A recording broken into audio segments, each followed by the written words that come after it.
প্রিয় viewers, Adobe ইলাস্ট্রেটরের scale টুলের ছোট্ট একটি ব্যবহার আজকে আপনাদেরকে দেখাবো। সেজন্য ইংরেজি একটি লেটার আমি নিয়েছি, দেখতে পাচ্ছেন এইচ।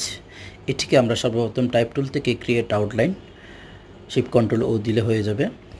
তো এবার স্কেল টুলটি সিলেক্ট করে এইচের যে কোনো একটি পয়েন্টারে ধরে আপনারা ড্র্যাগ করবেন, দেখতে পাবেন এইচটি উভয় দিক থেকে সমানভাবে বড় ছোটো হচ্ছে।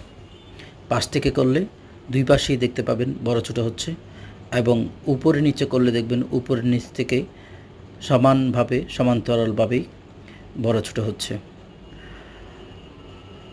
দেখুন,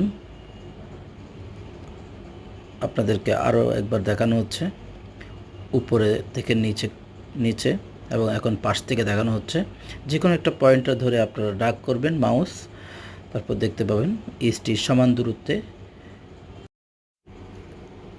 দূরত্বে বড় ছোট হবে। এভাবে আপনারা ফন্ট এডিটিংয়ের জন্য স্কেল টুলটি ব্যবহার করতে পারবেন। আশা করি ভিডিওটি আপনাদের ভালো লেগেছে। ধন্যবাদ।